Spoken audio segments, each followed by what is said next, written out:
આંધ્રપ્રદેશમાં આવેલું અહોબિલમ તીર્થસ્થાન ખરેખર અદ્વિતીય છે, કારણ કે આ એકમાત્ર એવું સ્થળ છે જ્યાં ભગવાન શ્રી કૃષ્ણના ઉગ્ર છતાં પણ કૃપાળુ એવા શ્રી નરસિંહ અવતારના 9 સ્વરૂપોના દર્શન થાય છે. આ 9 મંદિરો ગરુડાચલ પર્વતમાળાના ઊંચા શિખરો, દુર્ગમ ગુફાઓ અને ઘેરા જંગલોમાં પથરાયેલા છે, જે યાત્રાને આધ્યાત્મિક સાહસ બનાવે છે.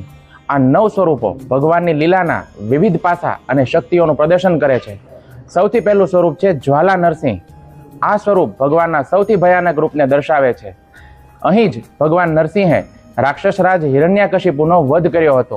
એવું મનાય છે કે ભગવાને રાક્ષસના આંતરડાની માળા પહેરી હતી. આ મંદિર નજીક જ ભવનાશિની નદીનો પ્રવાહ શરૂ થાય છે, જે હિરણ્યકશિપુના લોહીથી દૂષિત થયેલી ભૂમિને શુદ્ધ કરવાનો સંકેત આપે છે. બીજું સ્વરૂપ છે અહોબિલ નરસિંહ. આ મુખ્ય મંદિર છે અને ગરુડાચલ પર્વતમાળાના સૌથી ઊંચા શિખર ઉપર આવેલું છે. આ સ્વરૂપને ઉગ્ર નરસિંહ તરીકે પણ ઓળખવામાં આવે છે, જે 9 સ્વરૂપોમાં સૌથી વધારે શક્તિશાળી અને ભયાનક માનવામાં આવે છે. ત્રીજું સ્વરૂપ છે માલોલ નરસિંહ. મા એટલે કે લક્ષ્મીજી અને લોલ એટલે કે એમના પ્રિય. આ સ્વરૂપમાં ભગવાન પોતાની પત્ની લક્ષ્મીજી સાથે શાંત મુદ્રામાં બિરાજમાન છે, જે તેમના ક્રોધના શમન અને ભક્તોને શાંતિ તથા સમૃદ્ધિ પ્રદાન કરવાની ભાવના દર્શાવે છે. ચોથું સ્વરૂપ છે ક્રોધ નરસિંહ. આ સ્વરૂપમાં ભગવાન ક્રોધના ભાવ સાથે પૃથ્વી દેવી એટલે કે ભૂદેવીને પોતાની દાઢ ઉપર ઉપાડીને બિરાજમાન છે.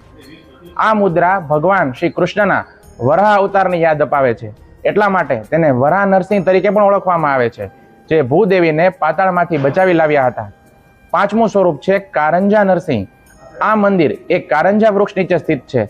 અહીં ભગવાન પોતાના જમણા હાથે ધનુષ બાણ ધારણ કરેલા જોવા મળે છે, જે તેમના રામ અવતાર સાથેનું અનોખું જોડાણ દર્શાવે છે. છઠ્ઠું સ્વરૂપ છે ભાર્ગવ નરસિંહ.